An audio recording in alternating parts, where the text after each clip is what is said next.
I found it on a Tuesday afternoon, tucked beneath the velvet seat cushion of the Duke's carriage. The rain had been falling since morning, turning the gravel drive into a gray mirror that reflected nothing but clouds, and I had been sent to retrieve a book His Grace had left behind during his morning ride to the village. My fingers brushed against something soft, something that did not belong among the leather and polished wood, and when I pulled it free, I stood there in the rain with a baby's blanket in my hands, pale blue and edged with silk ribbon that had once been white. I knew in that moment, standing there with water soaking through my coat, that I held something that would change everything between us. I had been governess at Thornfield Hall for 8 months, long enough to learn the rhythms of the household, but not long enough to be trusted with its secrets. The Duke was a man of 40 winters, tall and severe, with gray threading through his dark hair and eyes that seemed to look through people rather than at them. He had hired me to tutor his niece, a quiet girl of 10 who lived in the East Wing with her nurse. But in all those months, I had never seen him smile, never heard him laugh, never witnessed anything that suggested he had once been young or capable of joy. The servants whispered that his wife had died in childbirth 7 years ago, that the baby had died too, that he had locked himself away in grief and never truly emerged. I had accepted this story as I accepted everything else at Thornfield Hall, as one accepts the architecture of a place, immutable and already built. But now I stood with this blanket, and the story I had been told began to crumble like old plaster. The blanket was well worn, softened by many washings, and when I lifted it to my face, I could still smell something faint and sweet, the ghost of lavender soap and milk. This was not something kept as a memorial. This was something that had been used, held, loved, in the daily ordinary way of caring for a living child. I folded it carefully and placed it inside my coat, against my heart, and walked back through the rain to the servants' entrance, my mind already turning over questions I knew I should not ask. Mrs. Dawson, the housekeeper, was in the kitchen supervising the preparation of dinner, her keys jangling at her waist as she moved between the scullery maid and the cook with the practiced authority of 30 years in service. She glanced at me as I entered, taking in my wet hair and muddy boots with a slight frown that suggested I had once again failed to meet the invisible standard of deportment she maintained for all who worked above stairs.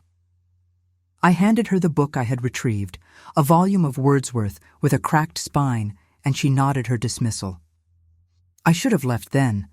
should have returned to the schoolroom where my student waited with her French primer and her patient acceptance of whatever instruction I provided, but instead I heard myself asking if His Grace had ever had children of his own. The kitchen fell silent. The cook stopped stirring, the scullery maid froze with her hands in the washing basin, and Mrs. Dawson's face went very still in the way that meant I had transgressed some boundary I had not known existed. She dismissed the others with a glance and waited until we were alone before she spoke, her voice low and sharp as a knife drawn across whetstone. She told me that His Grace's personal history was not a subject for speculation among the staff, that my position was contingent upon my discretion and my willingness to attend to my duties without curiosity about matters that did not concern me, and that if I valued my employment, I would do well to remember my place. I nodded and apologized and left the kitchen with the blanket still pressed against my ribs beneath my coat, burning there like evidence of a crime. That evening, I sat in my small room on the 3rd floor, listening to the rain against the window and turning the blanket over in my hands.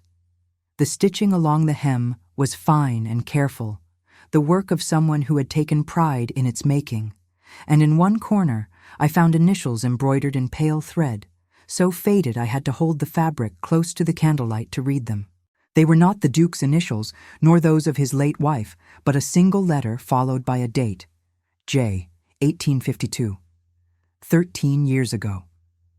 I sat there with the blanket in my lap and felt something open inside me, some door I had kept carefully locked since I first arrived at Thornfield Hall, and understood that survival here meant accepting the surface of things without probing for depth. I had lost my own position as a teacher at a girls' school in Bath after asking too many questions about the headmistress's management of funds, and I had promised myself I would not make the same mistake twice.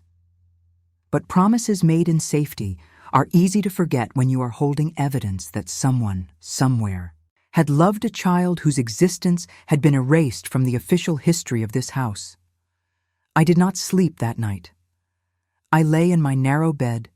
and listened to the house settling around me, the familiar creaks and sighs of old wood and stone. And I thought about the Duke as I had seen him that very afternoon, standing in the library with his back to the fire, his face drawn and exhausted in a way that suggested he had not slept properly in years. He had been kind to me in his distant way, ensuring I had what I needed for the schoolroom and never interfering with my methods of instruction. But there had always been a quality of absence about him, as though the man who walked through these halls was only a shell and the real person had withdrawn somewhere unreachable. I had thought it was grief for his wife and lost infant, the acceptable tragedy of a man widowed young. But now I wondered if the truth was something else entirely, something that could not be spoken of in polite company, something that required the careful maintenance of lies. In the morning, I went down to the schoolroom and found my student already at her desk, practicing her penmanship with the fierce concentration of a child who has learned that perfection is the only defense against adult displeasure. I set the day's lessons before her and tried to focus on irregular French verbs and the proper conjugation of être, but my mind kept returning to the blanket, hidden now in the bottom of my wardrobe, wrapped in brown paper like something illicit. At noon, the Duke sent word that he wished to see me in his study, and I went with my heart beating fast and hard, certain that Mrs. Dawson had reported my questions and that I was about to be dismissed without references, cast out to join the ranks of governess seeking positions with no means to explain the gap in their employment. But when I entered the study, he was not angry. He was standing by the window looking out at the rain-soaked gardens, and when he turned to face me, I saw something in his expression I had never seen before, something raw and unguarded that made him look younger and far more vulnerable than I had thought possible. He asked me to sit, and I did, folding my hands in my lap and waiting for whatever verdict he had prepared. Instead, he asked me if I had found something in his carriage the day before, something that belonged to him, and when I nodded, he closed his eyes briefly, as though gathering courage for a confession. He told me that he knew I must have questions, that he could see the curiosity in my face and the careful way I had been watching him all morning, and that if I wished to remain at Thornfield Hall, he owed me the truth, because he could not bear another person in his house who looked at him with suspicion and silent judgment. I waited. The rain fell against the windows, and somewhere in the house a clock chimed the hour, and the Duke sat down in the chair across from me and began to speak in a voice so low I had to lean forward to hear him. He told me that 13 years ago, before his marriage, he had loved a woman named Jane Merrick, the daughter of his father's steward, a girl with dark eyes and a laugh that could light up a room. They had been young and foolish and desperately in love, and when she told him she was carrying his child, he had gone to his father and begged permission to marry her. His father had refused. The old Duke had raged and threatened, and finally promised that if his son did not abandon the girl and marry the woman already chosen for him, a lady of appropriate rank and fortune, he would be disinherited entirely, and Jane and her child would be cast out without a penny, left to starve or worse in a world that had no mercy for fallen women and their bastard children. He had made his choice. He married the woman his father selected, a gentle creature who had done nothing to deserve the coldness of a husband who could not love her, and he sent Jane away with enough money to live modestly, and a promise that he would never contact her or acknowledge the child. The baby was a boy, born in the spring of 1852, and for 1 week before Jane left for the cottage, he had arranged for her in a village 2 counties away. He had held his son and memorized every detail of that small, perfect face, knowing he would never see him again. The blanket had been made by his own mother, who had died when he was young, and he had wrapped his son in it during those stolen hours. pressing his face into the soft fabric and weeping in a way he had not wept since he was a child himself. When Jane left, she took the baby and most of her belongings, but the blanket had been left behind, forgotten, or perhaps left intentionally as a reminder of what he had given up. He had kept it all these years, hidden in his carriage because he could not bear to have it in the house where his wife might find it, taking it out sometimes on long drives when he was alone and holding it the way another man might hold a bottle, seeking comfort in something that only increased his pain. His wife had died in childbirth, as the servants said, but the baby had lived for 3 days, a daughter who had never opened her eyes, and he had buried them both, and felt nothing but a terrible relief that his punishment was complete. He had tried to find Jane afterward, to see his son, to perhaps build some connection to the child he had abandoned, but she had moved away and left no forwarding address, and his inquiries had turned up nothing but dead ends and rumors that she had remarried and wanted nothing to do with her past. He had accepted this as he had accepted everything else, as the price of his cowardice and his failure to fight for what he loved. When he finished speaking, the silence in the room was absolute. I sat there with my hands still folded in my lap, feeling the weight of his confession settle over me like snow, cold and heavy and transforming everything it touched. I understood now why the servants did not speak of his past, why Mrs. Dawson had been so fierce in her warning, why the house itself seemed to hold its breath around him. He was not grieving a wife and lost infant. He was grieving a son he had abandoned and a woman he had betrayed, carrying that loss like a stone in his chest every day for 13 years. I looked at him sitting there with his head bowed and his hands gripping the arms of his chair, and I felt something shift inside me, some combination of pity and anger and a terrible understanding that we were more alike than I had ever imagined. Both of us exiles from the lives we had wanted, both of us making do with the small, safe choices that kept us fed and sheltered, but left us hollow. I told him I would stay. I told him that I understood what it meant to make impossible choices, that I did not judge him for his weakness because I had my own weaknesses that had cost me dearly, and that if he wished it, I would help him search for his son, because 13 years was not too late to seek forgiveness, even if it was too late to undo the harm. He looked at me then with an expression I could not read, something between hope and despair,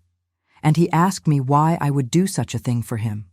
what possible reason I could have for involving myself in a scandal that could destroy my reputation and my prospects if it ever became known. I told him the truth. I told him that I had spent my whole life being careful and obedient and afraid, and that it had brought me nothing but loneliness and regret, and that perhaps it was time to do something reckless and kind, to choose compassion over safety, to believe that redemption was possible even for those of us who had failed in the ways that mattered most. He stood then and crossed to the window, his back to me, and I could see his shoulders shaking slightly, though he made no sound. When he spoke again, his voice was rough and uneven, and he thanked me with a formality that made me ache for him. This man who had learned to hide every genuine feeling behind the mask of aristocratic composure. He said he would think on my offer, that it was too much to ask, and he could not accept it without consideration. But I could see that he wanted to accept, that he was desperate to accept, that the hope I had offered him was the first real thing he had felt in years. I left him there and went back to the schoolroom, where my student looked up from her copybook with innocent eyes and asked me if everything was all right. I told her yes, everything was fine, and bent to check her work, though my hands were shaking and my heart was beating so hard I thought it might break through my ribs and escape entirely, leaving me empty and free. The search began 3 days later, on a morning when frost covered the gardens and the sky was the pale gray of old silver. The Duke had come to the schoolroom during the afternoon lessons and asked if I might spare him an hour of my time that evening. And when I arrived at his study after supper, I found him surrounded by papers, letters, and documents spread across his desk in careful rows like evidence at a trial. He had been making inquiries, he told me, writing to former servants who had worked at Thornfield Hall during that time, to solicitors in neighboring counties, to anyone who might remember Jane Merrick or know where she had gone after she left his protection. Most had not replied, but 2 letters had come back with fragments of information, small pieces of a puzzle we were only beginning to assemble. One letter was from his father's former secretary, a man now retired and living in Yorkshire, who remembered that Jane had mentioned a sister in Kent, married to a farmer near the village of Ashford.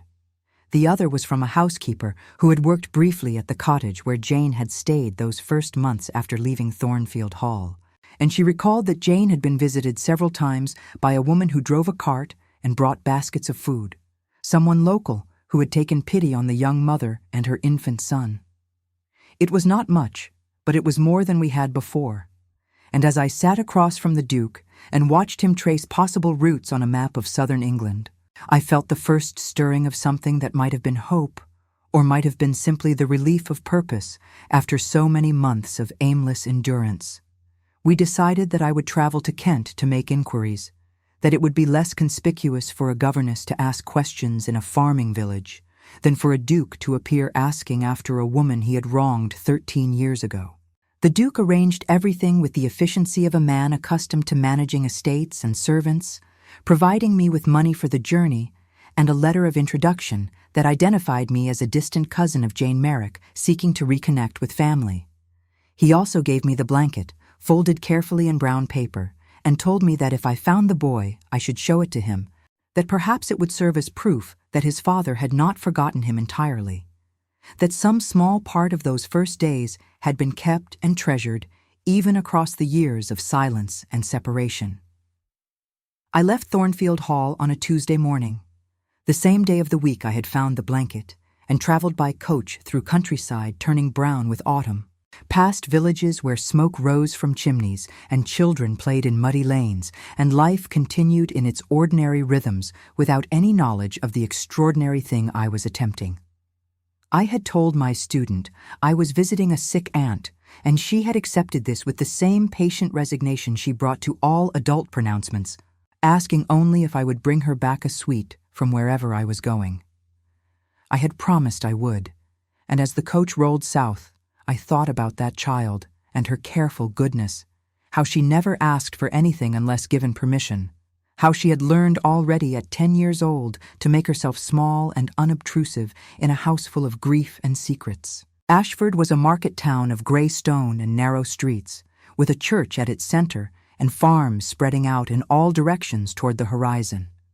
I took a room at an inn near the market square and spent the first day simply walking, observing the rhythms of the place and listening to conversations in shops and taverns, trying to understand the social geography of a community where everyone knew everyone else and strangers were objects of immediate curiosity.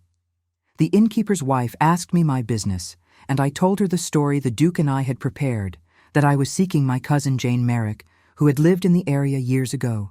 that we had lost touch, and I hoped to find her or learn what had become of her. The woman's face remained carefully neutral, but I saw something flicker in her eyes, some recognition or memory, and she told me I might try asking at the church, that the vicar kept records and might remember a young woman with an infant who had lived nearby more than a decade past. The vicar was an elderly man with kind eyes and hands that shook slightly when he poured tea into chipped cups in his study overlooking the churchyard. He remembered Jane Merrick very well, he said, because she had come to him asking if he might baptize her son even though she had no husband and no references, and he had agreed because he believed in God's mercy and because the child was innocent of whatever sins his parents had committed. The boy had been baptized in the spring of 1852, given the name John after the vicar himself, and Jane had cried throughout the service with a desperation that suggested she knew she was fighting a losing battle against the judgment of the world. She had lived in the area for nearly 2 years, the vicar told me, working as a seamstress and taking in mending, and the local women had been kind to her in their way, bringing her work and sometimes food, though they had not invited her into their homes or allowed their children to play with her son. I asked what had happened to her, why she had left, and the vicar's face grew sad in the way of someone remembering an old tragedy that might have been prevented. Jane had remarried, he said, to a man named Thomas Wheeler, who worked at one of the larger farms and had offered to take her and the boy in exchange for her domestic skills and the promise that she would bear him children of his own. It had not been a love match, the vicar said carefully, but Jane had been desperate and alone, and Wheeler had been respectable enough, a widower with no children who wanted a wife to keep his house and warm his bed. They had married in the church, and Jane had taken her son and her few possessions and moved to Wheeler's farm, and the vicar had heard little of her after that except rumors that the marriage was not happy, that Wheeler drank and had a violent temper, that the boy was often seen with bruises, and that Jane had grown thin and silent in the way of women who have learned that survival requires the surrender of hope. I felt something cold settle in my stomach as I listened, some premonition of disaster that I could not yet name. I asked the vicar if he knew where this farm was, if Jane and her son were still there, and he told me that Wheeler had died 4 years ago in an accident involving a horse and a fence, and that Jane had sold the farm and left the area, though no one knew where she had gone. The boy would have been about 9 years old then, old enough to remember everything, old enough to carry scars that would never fully heal. I thanked the vicar for his time and his kindness, and as I walked back through the churchyard, I stopped at the register to look at the baptismal records, finding the entry for John Merrick, baptized April 1852. Mother Jane Merrick, father unknown, and I traced the faded ink with my finger and thought about the Duke sitting in his study at Thornfield Hall, waiting for news of the son he had abandoned to this. Over the next 3 days, I made inquiries throughout the district, speaking to farmers and shopkeepers and anyone who might remember Jane or know what had become of her after Wheeler's death. I learned that she had been well-liked despite her circumstances, that people had pitied her and admired her courage in raising her son alone, but that Wheeler had isolated her, forbidding her to attend church or market, keeping her confined to the farm where she worked from dawn to dark and raised vegetables and chickens, and tried to protect her boy from a stepfather who saw him as a reminder of his wife's past shame. I learned that the boy, John, had been bright and gentle, that the vicar had sometimes given him books and taught him his letters, and that after Wheeler's death, Jane had sold everything and disappeared with a determination that suggested she never wanted to be found. The trail went cold. No one knew where Jane had gone or what name she might be using now. And after a week of searching, I had nothing to show for my efforts except a handful of sad stories and the growing certainty that even if we found them, the Duke's son would have no reason to welcome his father back into his life, not after 13 years of silence and the suffering that silence had allowed. I wrote to the Duke each evening, careful letters that reported my progress and my failures, and his replies came back within days, brief notes that thanked me for my efforts and urged me to continue, though I could sense his hope beginning to waver, his fear that we would never find them, or that finding them would only reveal how completely he had destroyed the lives of the people he had loved. On my last day in Ashford, I went to the church one final time, thinking I might pray or simply sit in the quiet and decide whether to return to Thornfield Hall or continue searching in other directions. The vicar was not there, but an old woman was arranging flowers on the altar, and when she turned and saw me, she smiled in recognition and asked if I was still seeking news of Jane Merrick. I told her I was, that I had found only fragments of her story and did not know where to look next, and the woman nodded thoughtfully and said that she might be able to help, that her daughter worked as a housekeeper in London and had written some months ago about a new cook at the house where she was employed, a woman named Jane Wheeler who had come with excellent references, and a son who was apprenticed to a printer in Clerkenwell. My heart began to beat faster. I asked the woman if she was certain of the name, if her daughter had mentioned anything else about this cook or her son, and the woman said she would write to her daughter immediately and ask for more details, that if I could wait a few more days, she would send word to my inn as soon as she had a reply. I agreed, and for 3 more days I remained in Ashford, walking the fields beyond the town and thinking about what I would say to Jane if I found her, how I would explain my presence and my questions without revealing the truth about who had sent me or why. I thought about the Duke and his 13 years of grief and guilt, and I thought about a boy named John who had grown up believing his father had abandoned him without a second thought,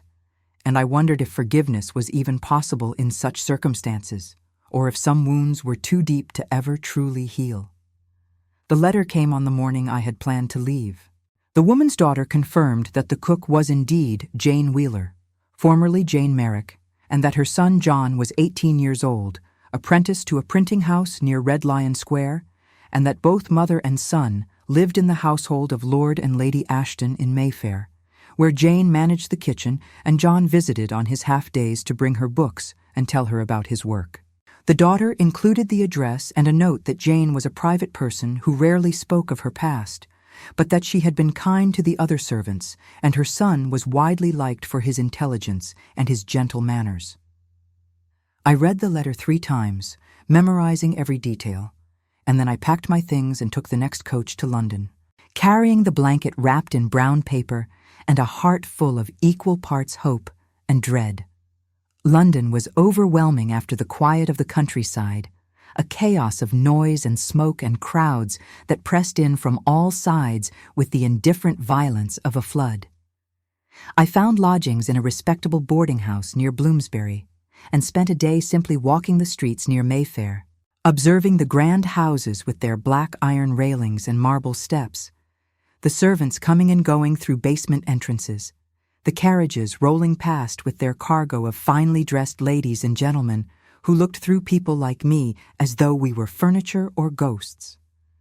I located the Ashton house easily enough, a 4-story building with white columns and window boxes bright with late autumn flowers, and I stood across the street watching until I saw a young man emerge from the servants' entrance and walk briskly toward the north, his coat threadbare but clean, and his dark hair curling slightly at his collar.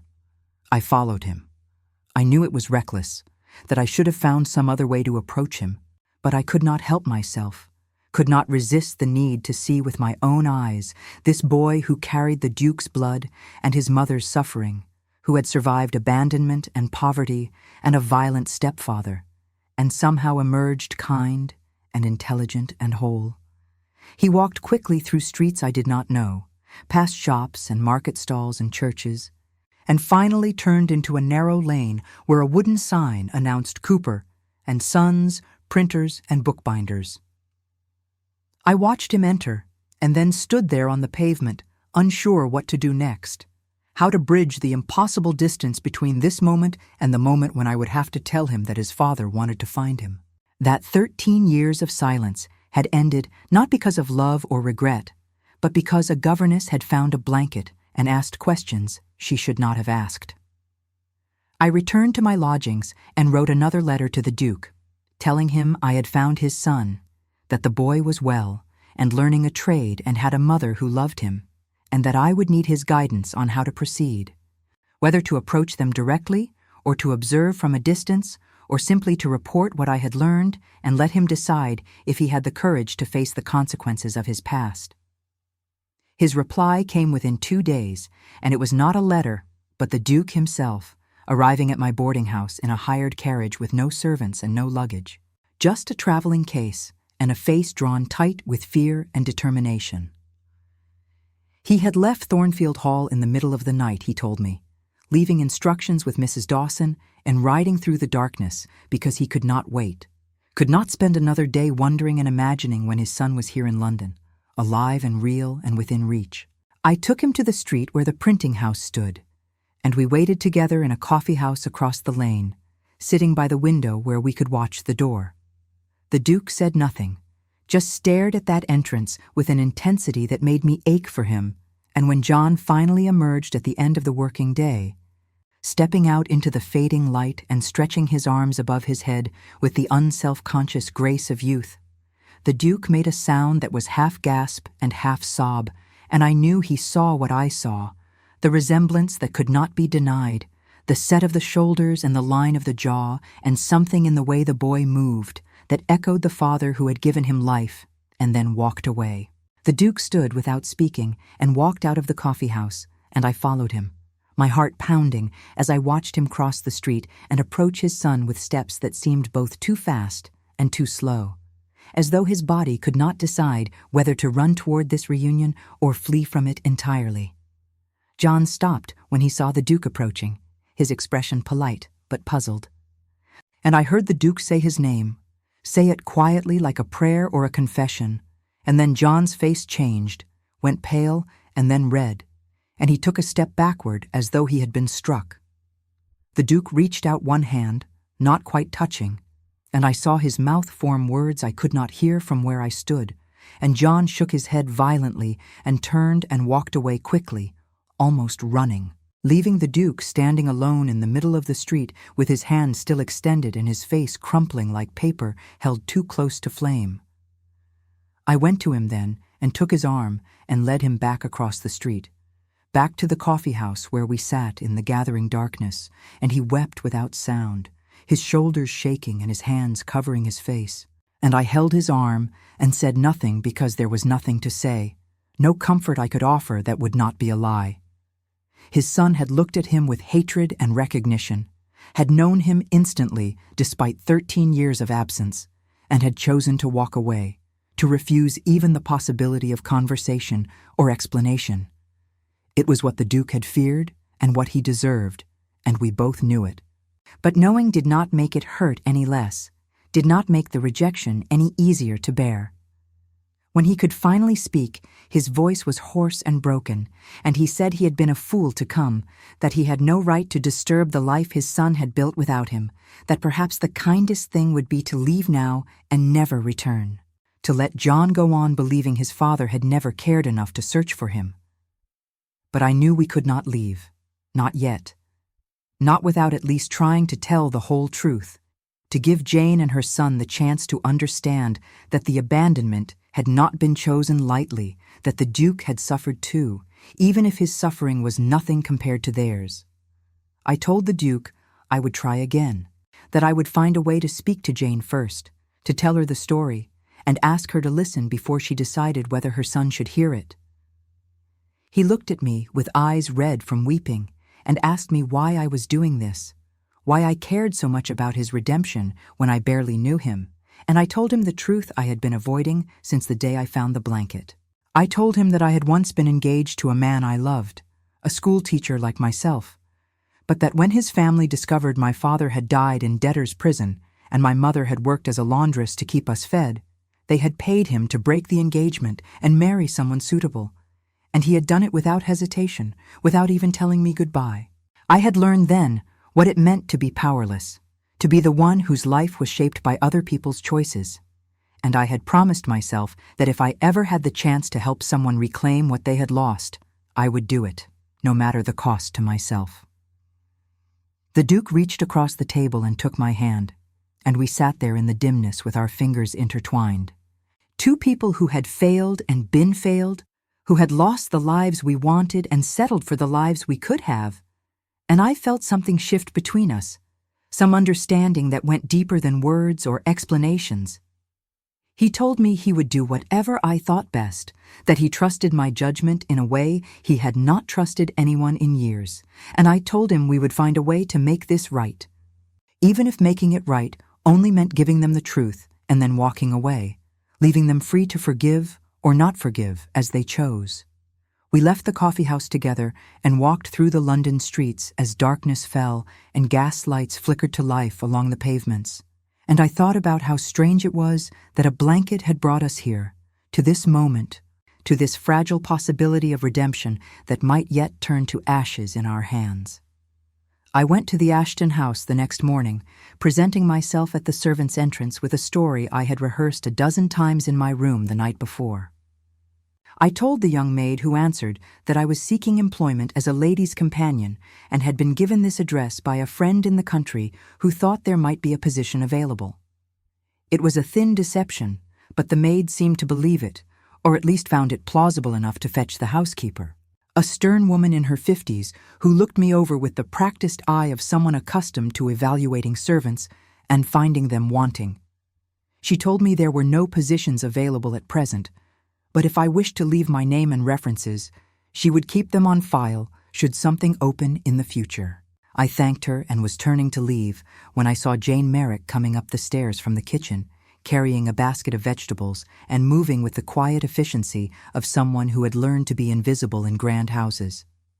She was older than I had expected, though she could not have been more than 33 or 34. But her face had the worn quality of someone who had lived through more than her years should have held. Her dark hair was streaked with gray and pulled back severely from a face that must once have been beautiful, but was now simply tired, lined around the eyes and mouth in ways that suggested she smiled rarely and laughed even less. She glanced at me as she passed, a flicker of polite curiosity, and I made my decision in that instant, following her back down the stairs without invitation or permission. She turned when she heard my footsteps, her expression shifting to wariness, and I spoke quickly before she could call for help or send me away. I told her my name was Sarah Clark, that I had come from Kent, that I knew who she was and who her son was, and that I needed to speak with her about a matter of the utmost importance, something that concerned her past and the man who had fathered her child. I saw her face go white, then red, and she set down her basket with hands that shook slightly and told me in a voice like ice that she had no past worth discussing and no interest in hearing from anyone who claimed otherwise. I pulled the blanket from my bag, still wrapped in its brown paper, and held it out to her. And I watched her eyes go to it and widen with recognition and something that might have been pain or rage or both together. She snatched it from my hands and unwrapped it there in the dim corridor outside the kitchen. And when she saw the pale blue fabric and the faded initials embroidered in the corner, she made a sound like something breaking, a gasp that turned into a sob that she quickly stifled by pressing her fist against her mouth. She looked at me then with eyes full of tears and fury and asked me where I had gotten it, how I dared to bring it here, what cruel joke I was playing by showing her something she had thought lost forever. I told her the truth. I told her I was a governess at Thornfield Hall, that I had found the blanket in the Duke's carriage, that he had kept it all these years as a reminder of the son he had abandoned, and that he was here in London now, desperate to see her and to meet the boy he had given away. Jane laughed then, a harsh, bitter sound without any humor in it, and she told me that the Duke could go to hell, that she wanted nothing from him and neither did her son, that whatever guilt he was carrying was his to bear alone, and she would not absolve him of it. I understood her anger, had expected it, but I pressed on anyway, telling her that he had been young and frightened, that his father had threatened to leave them all destitute if he did not obey, that he had believed he was protecting her by marrying someone else and providing her with money to live on. Jane's face twisted with contempt, and she said that protection was a fine word for abandonment, that the money had run out within a year and she had been forced to marry a man who beat her son and drank away her wages and made every day a nightmare of fear and survival, and that if the Duke had wanted to protect them, he could have found them, could have sent more money, could have done anything other than wash his hands of them and move on with his comfortable life. I had no answer for that because she was right. Whatever the Duke's intentions, whatever his grief and guilt, Jane and her son had suffered the consequences of his choice while he lived in comfort at Thornfield Hall with servants and security and the respect that came with his title. I stood there in that corridor with the sound of the kitchen staff working beyond the door and the smell of bread baking and the weight of 13 years of injustice pressing down on both of us. And I told Jane that I could not undo what had been done, could not give back the years she had lost or erase the scars her son carried, but that I believed the Duke deserved a chance to try to make amends, and that John deserved to hear his father's story before deciding whether to hate him forever or find some way toward forgiveness. Jane was quiet for a long moment, holding the blanket against her chest, the way she must have held her infant son all those years ago. And when she finally spoke, her voice was soft and exhausted. She told me that John had always known his father was a duke, that she had never lied to him about his parentage or pretended he had been wanted, and that the knowledge had shaped him in ways both good and terrible, making him work harder and aim higher than other boys his age, but also leaving him with a wound that never quite healed, a sense that he was not enough, would never be enough, because if he had been enough, his father would have kept him. She said that John had seen the Duke yesterday, had recognized him from a portrait that hung in the hall of his father's house, a portrait that Jane had described to him years ago when he asked what his father looked like, and that he had come home shaking with rage and pain and told her he never wanted to hear that man's name again. I asked her if she would at least let the Duke explain, if she would agree to meet with him somewhere neutral where they could talk without the weight of the past crushing them both. Jane shook her head and said she could not bear it, could not sit across from the man who had once promised to love her forever and listen to him explain why forever had lasted less than a year. But she said she would think about it, that she would talk to John and see if he might be willing to hear what his father had to say, though she made no promises and warned me not to hope for too much, because some betrayals were too deep to ever truly heal, and some wounds stayed open no matter how much time passed or how many apologies were offered. I left her there with the blanket still clutched to her chest and returned to my lodgings, where I found the Duke pacing in the small sitting room I had been allowed to use, his face haggard from lack of sleep, and his hands trembling slightly as he asked what had happened, whether Jane had agreed to see him, whether there was any hope at all. I told him everything Jane had said, sparing none of the anger or the pain, and I watched his face crumple as he understood the full measure of what his choice had cost the woman he had loved and the son he had never known. He sank into a chair and put his head in his hands and said he had been a coward and a fool, that he should have defied his father and married Jane regardless of the consequences, that he had spent 13 years telling himself he had done the right thing when in truth he had simply taken the easy path, choosing his inheritance and his comfort over the people who needed him most.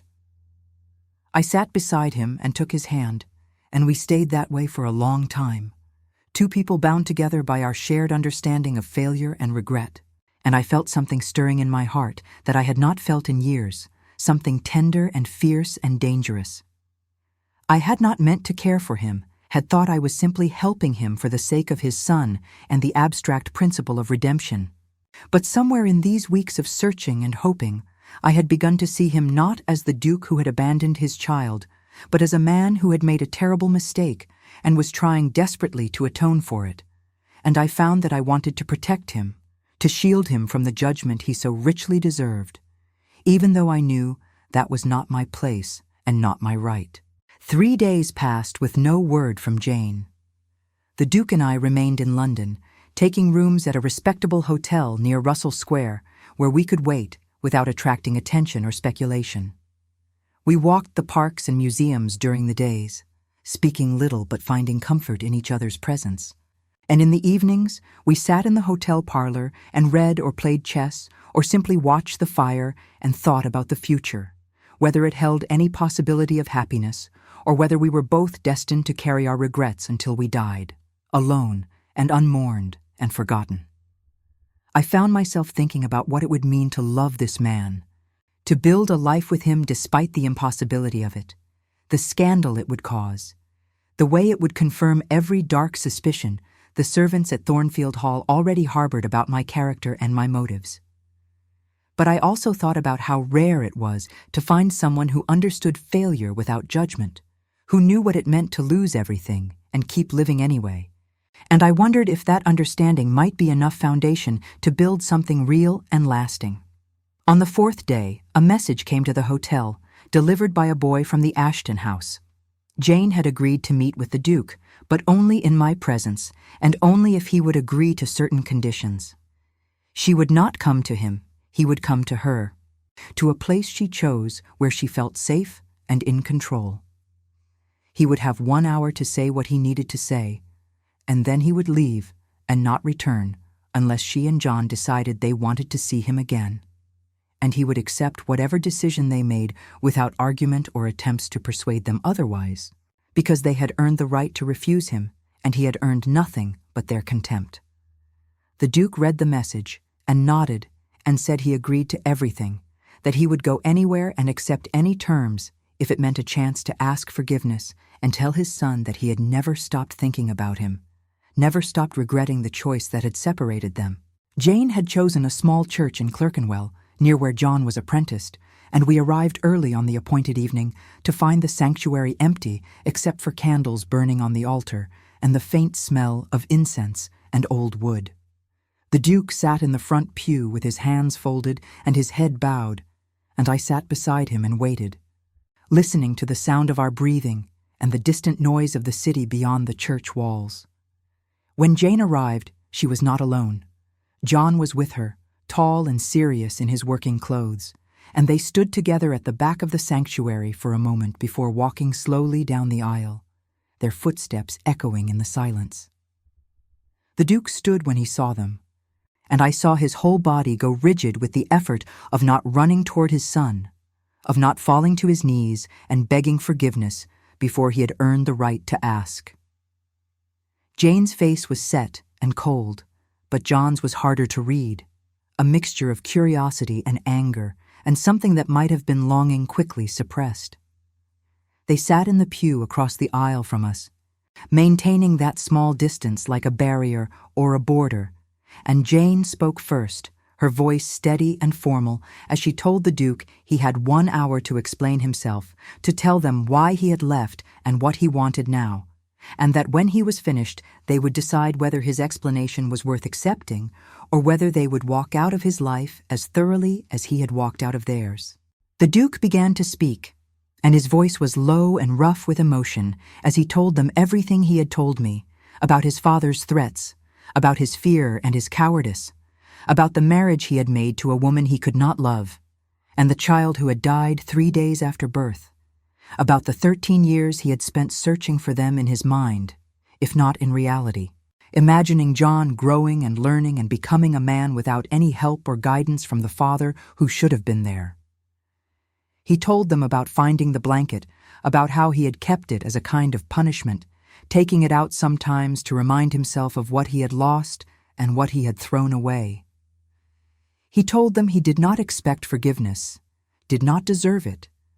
but that he wanted them to know he had not forgotten, had never forgotten, and that if they would allow it, he would spend the rest of his life trying to make amends for the harm he had caused.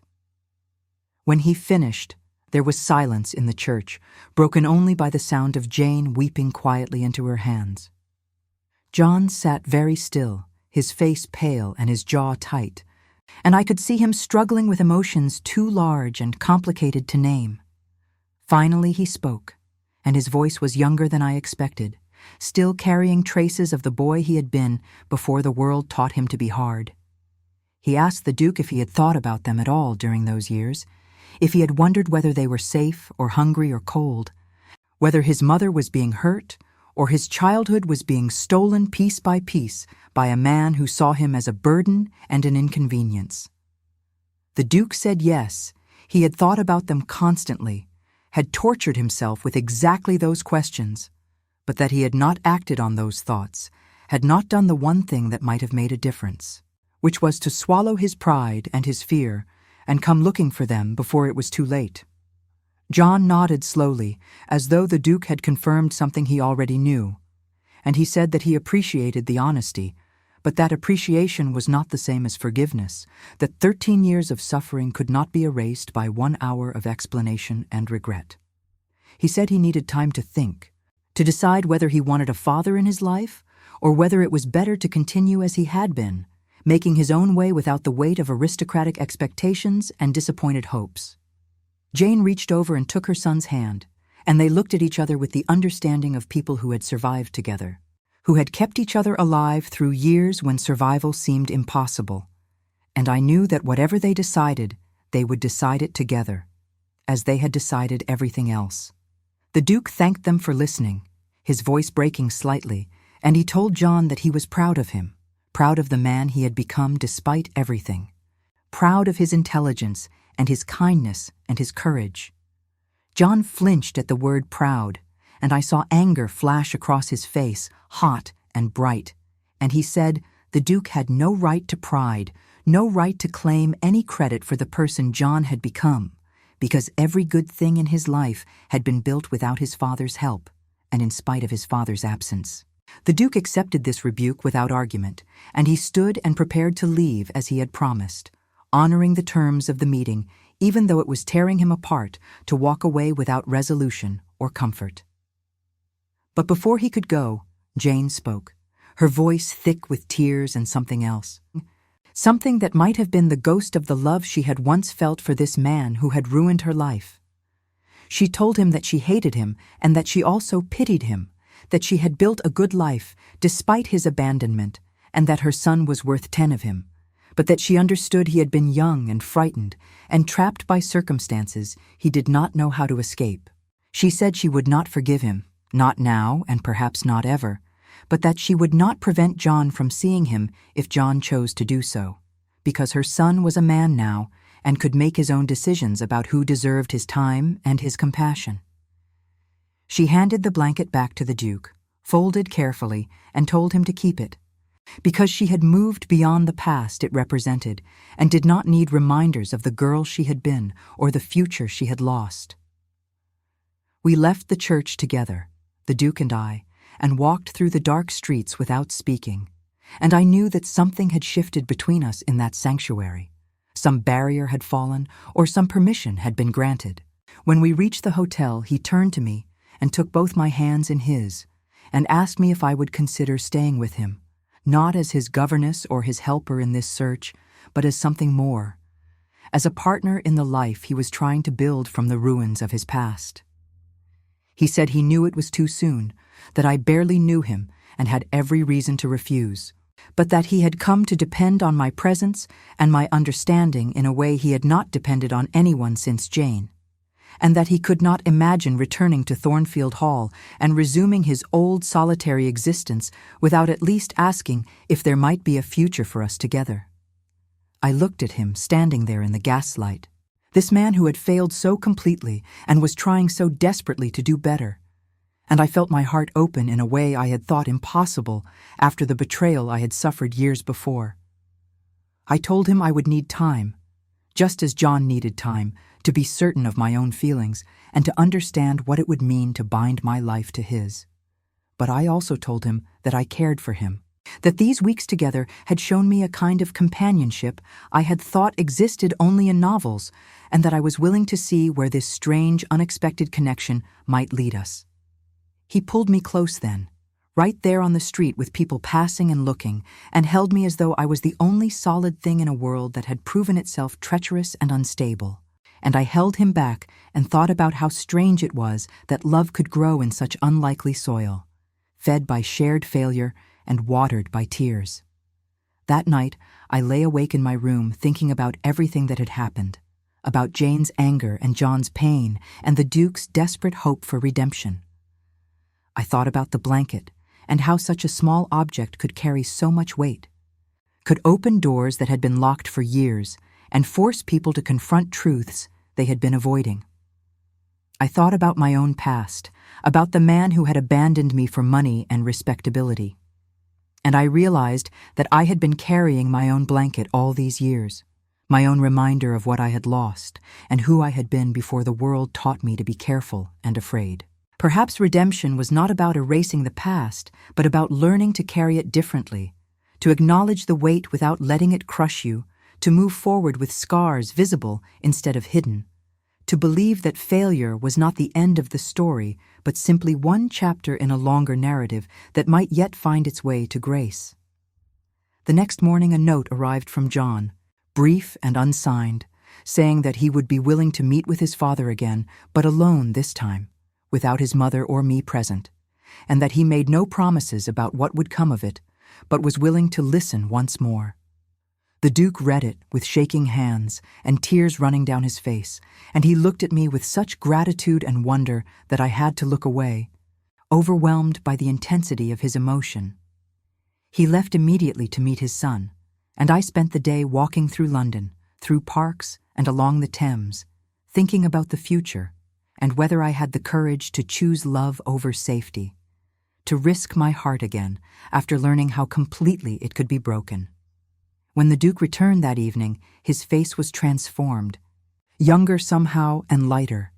and he told me that he and John had talked for hours, that there was still anger and pain between them, but also the beginning of something else, some fragile, tentative connection that might, with time and patience and luck, grow into the relationship they both needed. We stayed in London for 3 more weeks, and in that time I watched the Duke and his son begin the slow, careful work of building a relationship from nothing, from less than nothing, from the ashes of abandonment and years of mutual absence. They met twice a week at first, always in public places where the pressure of intimacy could be diffused by the presence of strangers, and the Duke would return to the hotel afterward and tell me everything that had been said, every small victory and every setback, parsing John's words and silences like a scholar studying ancient texts for hidden meaning. I listened and offered what comfort I could, and gradually I began to see the Duke transform, the weight of guilt lifting slightly from his shoulders, the lines around his eyes softening as hope began to replace despair. John was cautious in his affection,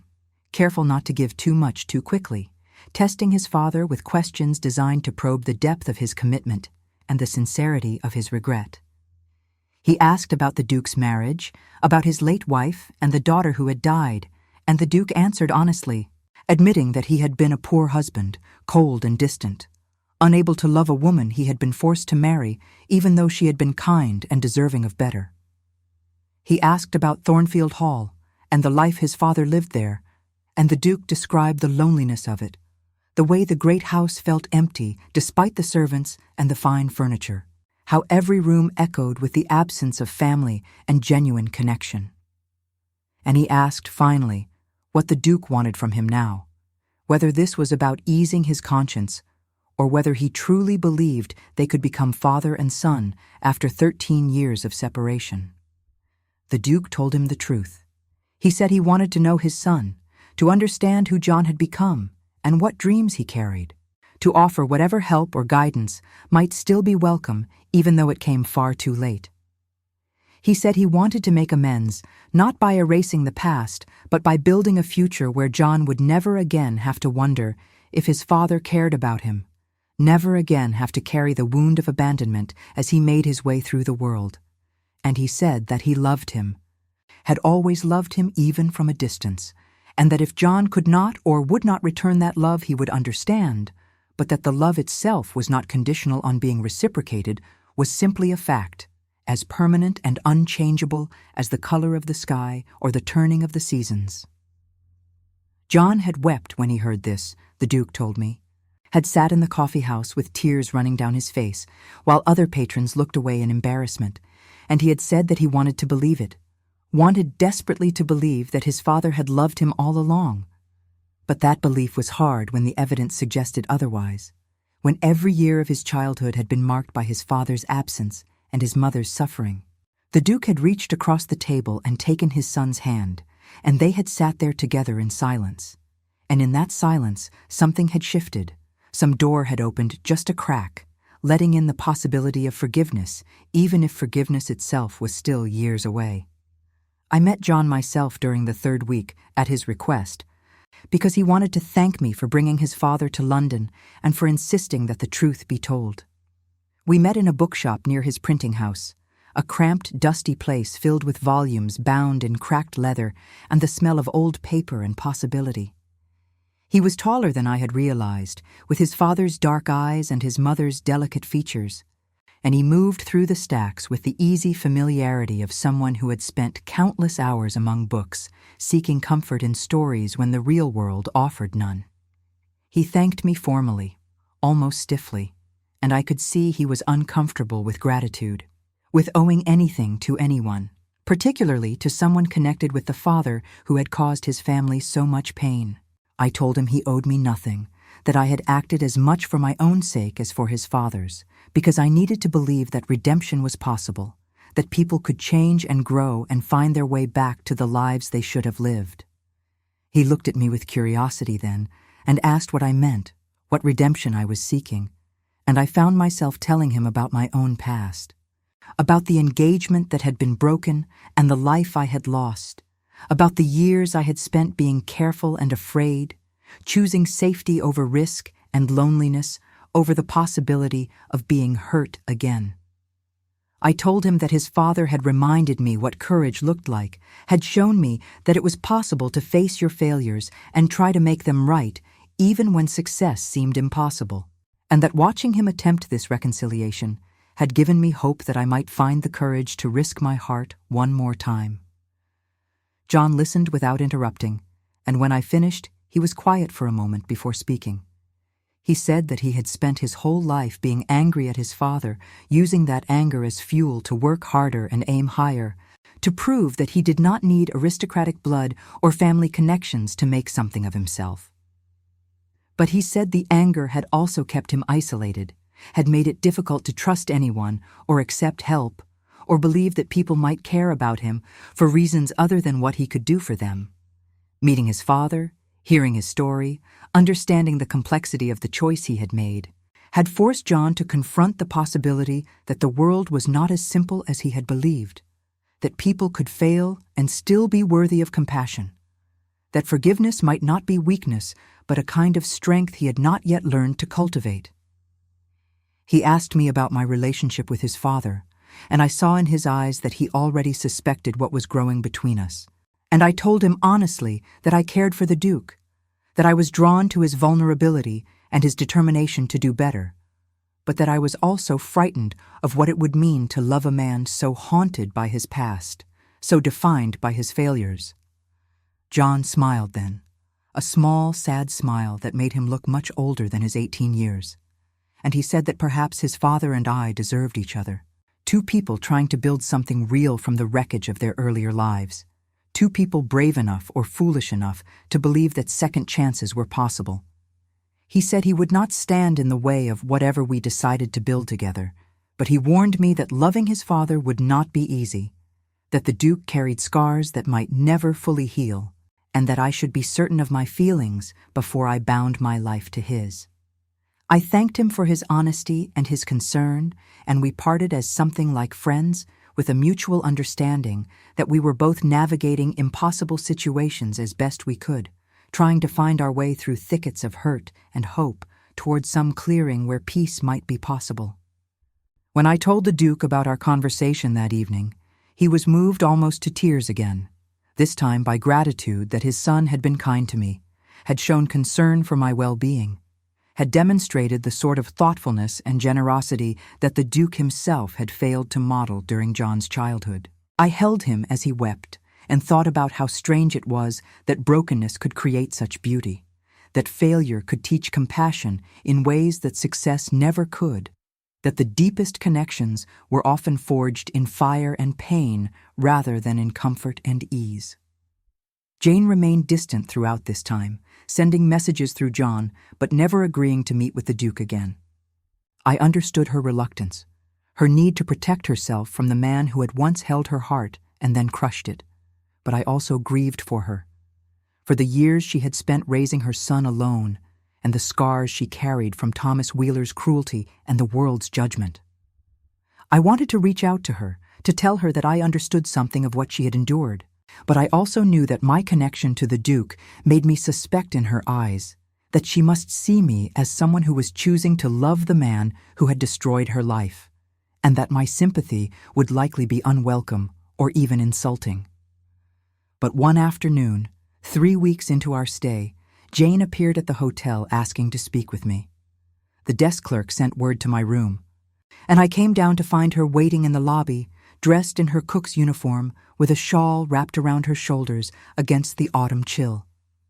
She looked exhausted and uncertain, and when she saw me, she seemed almost to lose her courage. But then she straightened her shoulders and asked if we might walk together, if I would give her a few minutes of my time. I agreed immediately, and we left the hotel and walked through the streets in silence for several blocks before she finally began to speak. She told me that she had been thinking about the Duke's visit, about the things he had said and the pain in his face when he looked at their son, and that she was struggling with anger and grief and a terrible conflicted feeling that she could not name. Part of her wanted to hate him forever, to punish him for every day she had suffered, and every bruise on John's body, and every moment of fear and hunger and desperation they had endured because he had chosen his title over their lives. But another part of her, a part she was ashamed to acknowledge, remembered the boy he had been before his father's threats, The young man who had held her in the garden at Thornfield Hall and promised they would find a way to be together, who had wept when she told him she was pregnant and sworn he would never abandon her or their child. She said that boy had been real as the Duke who sat in the church and begged forgiveness, and she did not know how to reconcile the two versions of the same person, how to hold both the love she had once felt and the hatred she had earned the right to feel.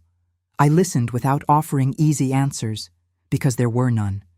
and when she fell silent, I told her about my own experience of betrayal, about learning that the man I loved had valued money more than our future together, and about the years I had spent trying to forgive him, not because he deserved it, but because holding on to anger was like drinking poison and expecting him to die from it.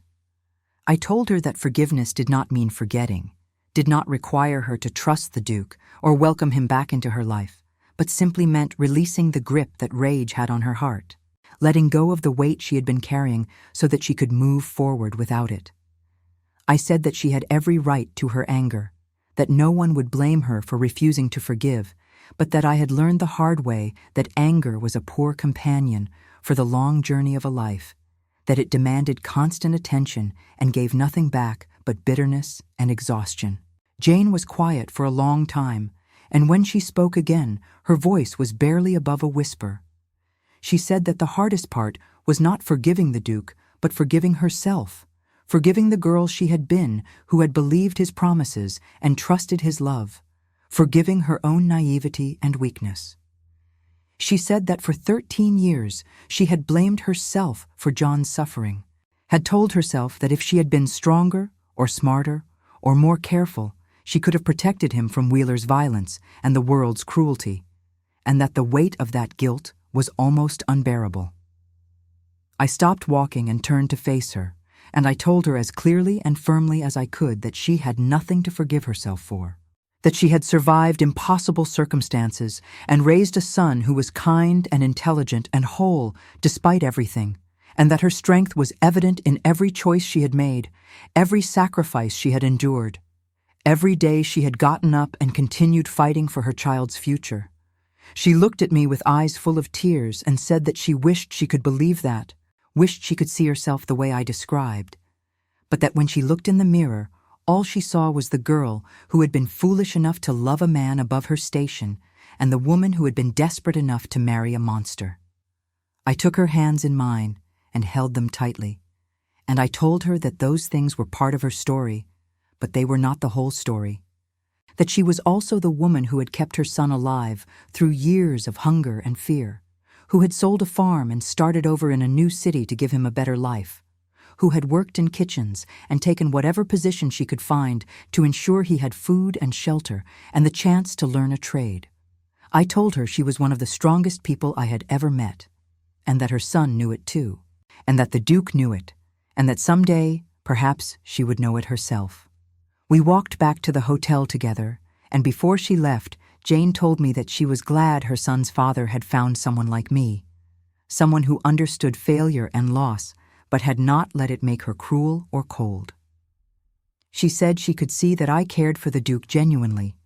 not for his title or his money, but for the man himself in all his flawed complexity, and that if I chose to build a life with him, she would not oppose it, though she still could not bring herself to forgive him or welcome him back into her own life. I thanked her for her honesty and her surprising generosity, and as I watched her walk away through the autumn afternoon, I felt a profound respect for her courage and her determination to survive with her dignity intact,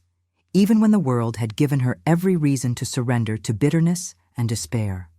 That evening, the Duke asked me formally to marry him, kneeling in the hotel parlor with a ring that had belonged to his mother, a simple band of gold with a small sapphire that caught the firelight. He told me that he knew we had not known each other long, that I had every reason to refuse him, but that he could not imagine facing the future without me, could not return to Thornfield Hall and resume his old life of isolation and regret when I had shown him what it meant to have a partner who understood his failures and loved him anyway. He said he would spend the rest of his life trying to be worthy of me,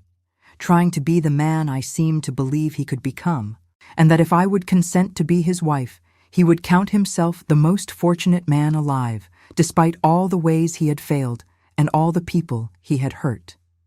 I looked at him kneeling there with hope and fear written equally across his face, and I thought about all the reasons I should refuse, all the ways this could end in heartbreak and scandal and loss. I thought about the whispers that would follow us, about the servants who would judge me for marrying my employer, about the society that would never fully accept a governess elevated to duchess. I thought about Jane and John, and the complicated web of pain and forgiveness we were all still navigating, about whether I had the right to claim happiness built on the foundation of their suffering. But I also thought about the weeks we had spent together searching for his son, about the conversations we had shared and the silences that had been comfortable rather than awkward, about the way he looked at me as though I was something precious and necessary rather than convenient or available. I said yes. I said yes because I loved him, because I had learned that life was too short to refuse love when it was offered honestly, because I believed that we could build something real and lasting from the wreckage of our pasts, because I had faith that redemption was not just about fixing what was broken, but about creating something new from the pieces that remained.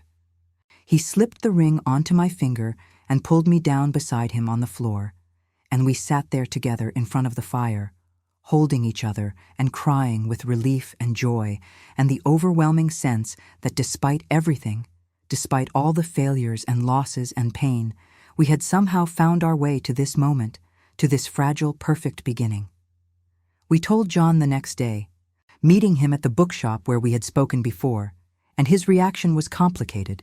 a mixture of happiness for his father and concern for me, and something that might have been grief for the family, that might have been if circumstances had been different. He congratulated us formally, and then asked me privately if I was certain, if I understood what I was taking on, and I told him I was as certain as anyone could be when choosing to love someone, which was to say not certain at all, but willing to risk everything on the possibility that love might be enough. He hugged me then, awkwardly but genuinely, and told me he was glad his father had found me, that I seemed to make him happier than John had ever seen him, and that he hoped we would be happy together. Jane's response came through a note delivered to the hotel 2 days later, brief and formal, but not unkind. She wrote that she wished us well and hoped that I would be able to give the Duke what she had not been able to give him, which was a life free from the constant weight of past failures. She wrote that she hoped I understood what I was choosing, that loving a man marked by such profound regret would require patience and forgiveness in equal measure, and that she would pray for us both. It was not a blessing exactly, but it was not a curse either, and I took it as permission to move forward without the burden of her active disapproval, which was more than I had hoped for. We returned to Thornfield Hall in early November, as the last leaves were falling from the trees and the countryside was preparing for winter. The house looked different to me now,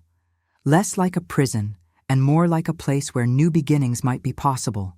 where the ghosts of the past could be acknowledged and honored, but not allowed to dictate the shape of the future. Mrs. Dawson received the news of our engagement with perfect professional composure, though I could see in her eyes that she had suspected something of the sort and had mixed feelings about it.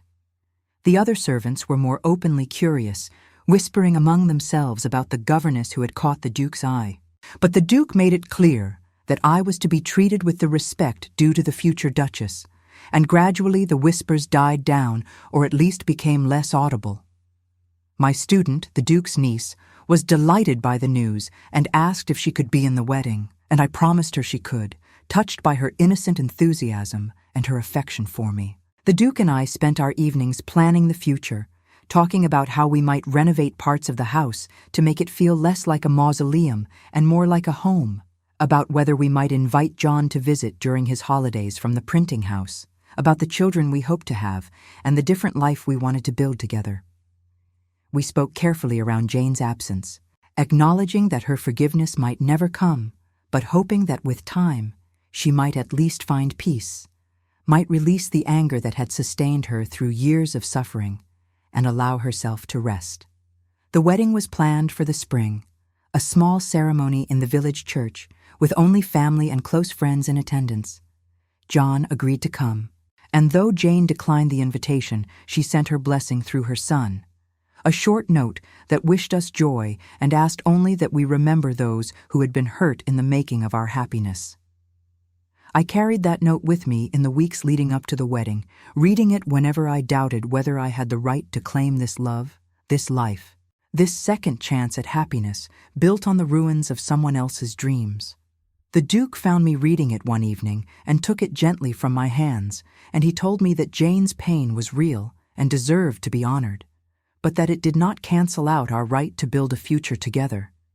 that we could acknowledge the harm that had been done while still choosing to move forward into whatever grace might be possible. And so we moved forward together into the uncertain future, carrying our scars and our hopes in equal measure, believing that love could transform even the most broken stories into something whole. The wedding took place on a bright April morning when the gardens at Thornfield Hall were full of daffodils and the air smelled of rain and new growth. I woke early in my room, the same small chamber on the third floor where I had lived as a governess, and looked out the window at the grounds below, trying to calm the nervous flutter in my chest. In a few hours, I would walk down the aisle of the village church and become a duchess, would step into a role I had never imagined for myself, would bind my life permanently to a man I had known for less than a year, but who had somehow become essential to my happiness. It seemed impossible and inevitable at once, like something that had been waiting to happen all along, even though neither of us had known to look for it. Mrs. Dawson came to help me dress, her manner softer than it had been in the past, and as she buttoned the back of my gown, a simple cream silk that the Duke had commissioned from a dressmaker in London, she told me that she was glad His Grace had found someone who made him smile again, that the house had been too quiet for too long and needed the sound of laughter and life. I thanked her, touched by her unexpected warmth, and she squeezed my shoulder briefly before stepping back to assess her work. She nodded with satisfaction and told me I looked beautiful, and when I caught my reflection in the mirror, I barely recognized myself. This woman with bright eyes and roses in her cheeks, so different from the careful, guarded person I had been when I first arrived at Thornfield Hall. The Duke's niece, my former student, served as flower girl, scattering petals down the aisle with solemn concentration, and John stood beside his father as his witness, tall and serious in borrowed formal clothes. I had no family to invite, no one to stand with me or give me away. But the vicar's wife had kindly agreed to serve as my attendant, and several of the village women had come to watch, curious about the governess who had captured the Duke's heart. The church was filled with spring flowers, white and yellow and pale pink, and sunlight streamed through the windows in dusty beams that made everything feel dreamlike and sacred. When I walked down the aisle and saw the Duke waiting for me at the altar, his face transformed by joy and wonder, I felt my nervousness dissolve into certainty. This was right. This was what I wanted, what I chose, despite all the complications and the pain that had brought us here. He took my hand when I reached him, and his fingers were shaking slightly, and I squeezed them gently to let him know I was sure that I was not going to change my mind or run away, that I was choosing him fully and without reservation. The vicar began the ceremony, his voice warm and familiar, speaking the ancient words that had bound countless couples before us and would bind countless more after we were gone. When it came time for the vows, the Duke's voice broke slightly as he promised to love and cherish me, to honor me all the days of his life, and I could see tears on his cheeks, though he was smiling. I spoke my own vows clearly and firmly, promising to stand beside him through whatever challenges came, to build a life with him based on honesty and forgiveness and the belief that people could change, that redemption was possible even for those who had failed terribly. And when the vicar pronounced us husband and wife, and the Duke kissed me, I heard the congregation sigh collectively, that soft sound of shared happiness that marks the moment when a story that might have ended in tragedy finds its way to grace instead. The wedding breakfast was held at Thornfield Hall. in the dining room that had been opened and aired and filled with more flowers, and though the gathering was small, it felt abundant with warmth and good wishes. John gave a toast that was both sincere and carefully measured,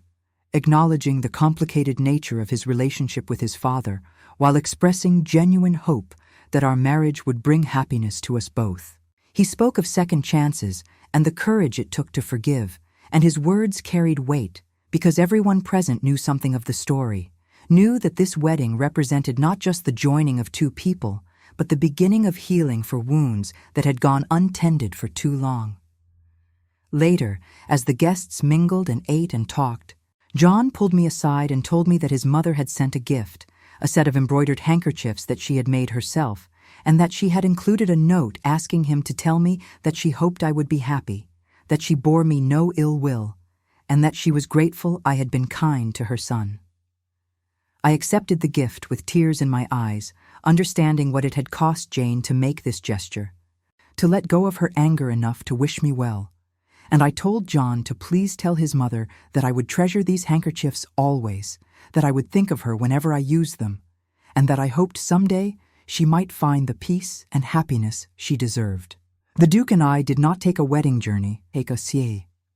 choosing instead to remain at Thornfield Hall and begin the work of making it truly our home.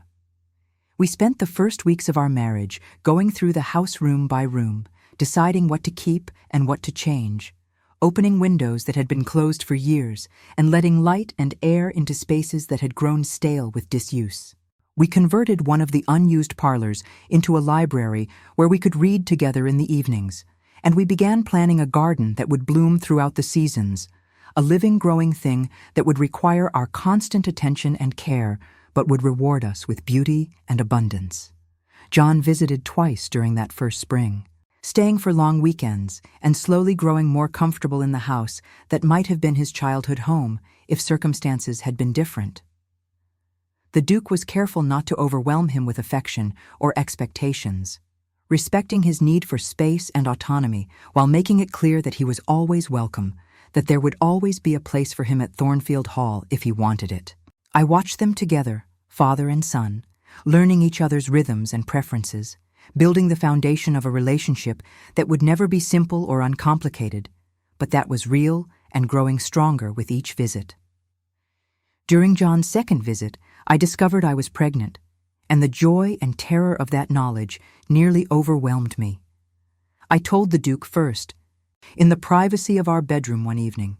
and he wept and held me and told me he was frightened and grateful in equal measure, frightened of failing again as a father, but grateful for the chance to try to do better.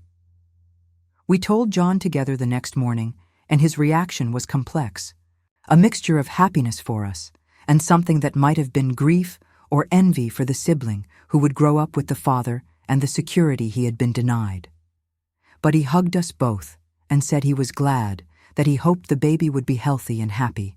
and that he would do his best to be a good older brother even though the circumstances were strange and the relationship would take time to define. The pregnancy progressed smoothly through the summer and into autumn, and as my body changed and the baby grew, I found myself thinking often of Jane, of what she must have felt carrying her son alone and frightened, knowing that the man who had promised to love her had chosen his title and his inheritance instead. I thought about the difference our circumstances made, how I was surrounded by comfort and support while she had faced judgment and poverty, and the injustice of it weighed on me. The Duke and I talked about it often, acknowledging that our happiness was built in part on the foundation of her suffering, and we agreed that when the baby was born, we would reach out to Jane again, would ask if there was anything we could do to make her life easier, any way we could acknowledge our debt to her. The baby came in December. A daughter born during a snowstorm with wind howling around the house and the midwife almost unable to reach us through the drifts. The labor was long and frightening, and there were moments when I thought I might die as the Duke's first wife had died. But the baby emerged healthy and squalling and perfect, with dark hair like her father and a determined expression that made the midwife laugh and say this one would be a force to reckon with. The Duke held her with shaking hands, tears streaming down his face,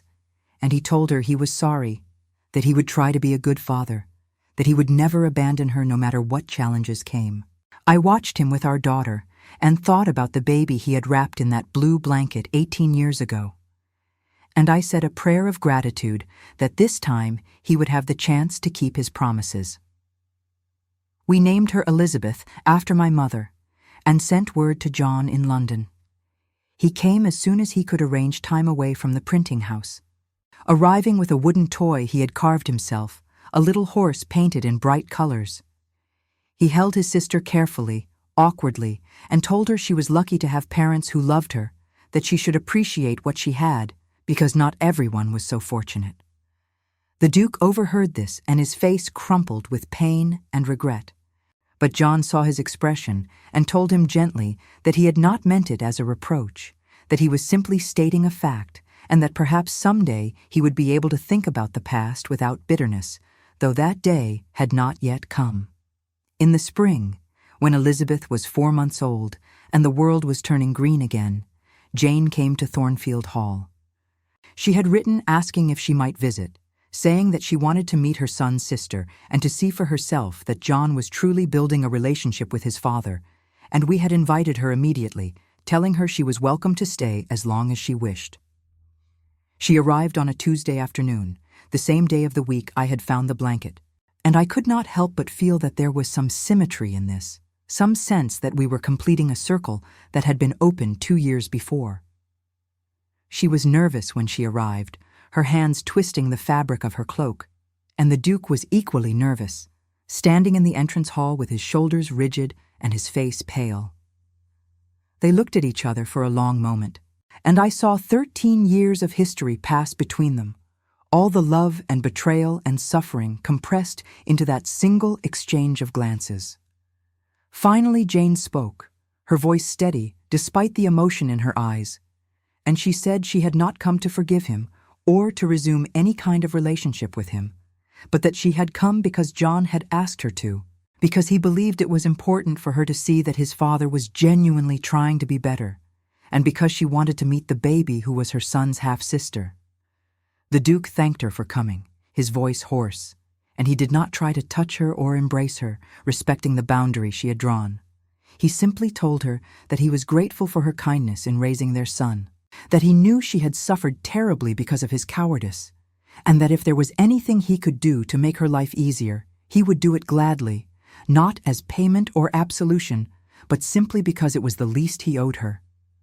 Jane nodded stiffly and said she would think about it, and then she asked to see the baby, and I brought Elizabeth to her. This tiny, perfect child who represented everything Jane's own baby had been denied. Jane held Elizabeth carefully, her face softening as she looked down at the infant in her arms, and she traced one finger over the baby's cheek with a gentleness that made my heart ache. She told Elizabeth she was beautiful, that she was lucky to have parents who loved her, and a home where she would be safe and cherished, and that she hoped she would grow up knowing how precious she was. Then she looked up at me and said that she could see I loved the Duke genuinely, that it was written all over my face and in the way I looked at him, and that she was glad he had found someone who could love him despite his failures, because everyone deserved a second chance, even if they had not earned it. John arrived that evening, and we all had dinner together in the formal dining room, an awkward gathering that slowly relaxed as the meal progressed and conversation became easier. Jane told stories about John's childhood, about the funny things he had said and done, about his intelligence and his kindness, even when circumstances gave him every reason to be hard and bitter. The Duke listened with an intensity that bordered on hunger, absorbing every detail about the years he had missed, and John watched his parents warily, as though expecting the fragile peace to shatter at any moment. But it held, and by the end of the evening, there was something in the room that might have been the beginning of forgiveness, or at least the willingness to stop actively hating, which was its own kind of progress. Jane stayed for 3 days, and during that time she and I walked the gardens together and talked about everything and nothing, about the weather and the flowers and the small, ordinary details of our lives. She never spoke about the past directly, but sometimes I caught her looking at the Duke with an expression I could not quite read. Something complicated that might have been grief or regret, or simply the acknowledgement that they had both been young and foolish and had paid terrible prices for their mistakes. On her last evening at Thornfield Hall, she took my hand and told me that she could see I would be a good mother, that I had the kind of strength that came from having survived pain and emerged capable of compassion, and that she hoped I would teach my daughter to be strong and kind, to stand up for what she believed in, even when it cost her everything. After Jane left, the Duke and I stood together in the nursery watching Elizabeth sleep, and he told me that he felt as though a weight had been lifted from his chest, that Jane's visit had given him something he had not known he needed, which was her witness to his attempts to do better, her acknowledgement that he was trying, even if his trying could never undo the harm he had caused. I told him that redemption was not about erasing the past, but about building a future that honored the truth of what had happened while still choosing hope and love and the belief that people could change. He pulled me close and held me there in the dim nursery with our daughter sleeping peacefully nearby. And I felt the rightness of it, the sense that despite everything, despite all the failure and loss and pain, we had found our way to something true and lasting. John continued to visit regularly, and over time his relationship with his father deepened and grew more comfortable, though there were always moments of tension, flashes of the old anger and hurt that would probably never fully disappear. He became a skilled printer and eventually opened his own small publishing house, specializing in books of poetry and essays, and the Duke helped fund this venture, not as a way of buying his son's affection, but simply because he was proud of John's ambition and wanted to support his dreams. Jane remarried eventually, to a kind widowed shopkeeper who treated her with the respect and gentleness she had always deserved. And though she never became close with the Duke, she maintained a cordial relationship with us for John's sake and for Elizabeth's, who grew up knowing she had an older brother who visited often and a father who had made terrible mistakes but was trying every day to be worthy of his second chance. I thought often of the blanket during those years, that small blue object that had set everything in motion, and I wondered at the strange ways that Providence worked, how such a tiny thing could lead to such profound transformation. The Duke had given it to John during one of his visits, pressing it into his hands and telling him it was the only thing he had kept from those first days, the only physical reminder of the week he had held his infant son and promised to love him forever, even though he was about to break that promise. John had accepted it without comment, folding it carefully and taking it home with him, and I did not know if he kept it or threw it away, or simply put it in a drawer somewhere to be forgotten. But it did not matter, because the blanket had already done its work, had already opened the door that needed to be opened, and whether it survived or not, the truth it represented would endure. We had 2 more children in the years that followed, a son named after John and a daughter we named Jane. And the house that had once felt like a tomb became filled with noise and laughter and the beautiful chaos of family life. The Duke proved to be a devoted father, patient and present in ways he had not been able to be with John, and though I knew he carried guilt about that disparity, I also saw him work to include his oldest son in our family, to make sure John knew he was loved and valued, even though he had not grown up with the same advantages as his siblings. It was not perfect, could never be perfect given the circumstances, but it was real and it was ours, and that felt like enough. I never forgot what it had cost to build this life, never forgot Jane's suffering, or John's childhood wounds, or the years of loneliness and regret the Duke had endured. But I also learned that acknowledging that cost did not require refusing the happiness we had found, that we could hold both truths at once, the harm that had been done and the grace that had emerged from it. I learned that love was not about perfection or the absence of failure, but about choosing each other again and again, about building something strong enough to hold the weight of our histories while still leaving room for joy and hope and the possibility of transformation. On warm summer evenings, the Duke and I would sit in the garden we had planted together, watching our children play while John's letters arrived with news of his publishing house and his life in London. and I would think about the girl I had been when I first came to Thornfield Hall, careful and afraid, and convinced that safety was the only prize worth seeking. I had risked everything for love, had chosen courage over caution, and though the path had been difficult and painful and marked by the suffering of people I cared about, I could not regret it. This life we had built, imperfect and complicated and scarred by the past, was more real and more valuable than any safe, comfortable existence I might have chosen instead. The Duke must have been thinking similar thoughts, because he reached over and took my hand, lacing his fingers through mine, and he told me that I had saved him, that before I found that blanket and asked those dangerous questions, he had been slowly dying inside, drowning in guilt and isolation, and that I had thrown him a rope and pulled him back to life. I told him he had saved me too, had reminded me what it meant to be brave, to fight for what mattered even when the outcome was uncertain, to believe that redemption was possible and that second chances were worth the risk. We sat there together as the sun set and the children's voices faded and the stars began to appear in the darkening sky. Two people who had found each other in the most unlikely circumstances and built something beautiful from the broken pieces of their pasts.